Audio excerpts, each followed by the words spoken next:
शुएब शादी के वक्त बहुत फिक्रमंद था। शुएब खुद भी पैदाइशी गूंगा बहरा था, जिस वजह से परवीन बेगम ने उसकी शादी भी एक गूंगी बहरी लड़की से की। अल्लाह ने शुएब को औलाद दी। शुएब समेत सब लोग बहुत परेशान थे। शुएब जानता था कि ये ज़िंदगी इतनी आसान नहीं है जो उसने या उस जैसे बहुत से लोगों ने गुजारी होगी। शुएब को सबसे ज़्यादा फिक्र अपनी आने वाली नस्ल की थी। डॉक्टर का कहना था कि 100 में से 10% चांस हैं। शुएब और उसकी बीवी बहुत परेशान रहने लगे थे। शुएब के घर जुड़वां बच्चों ने जन्म लिया। पैदाइश के आधे घंटे तक दोनों बच्चे बिल्कुल भी नहीं रोए थे। शुएब और उसकी बीवी को परेशानी होने लगी। शुएब की बीवी ऊंचा ऊंचा रोने लगी थी। जब डॉक्टरों ने बच्चों का चेकअप किया और शुएब को तसल्ली दी, कुछ देर गुजरी तो बच्चों ने भूख के मारे ऊंचा ऊंचा रोना शुरू कर दिया।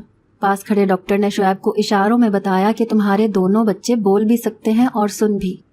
अल्लाह ने दोनों से जो नेमत ली थी उसके बदले उनकी औलाद के जरिए वो नेमत वापस कर दी थी।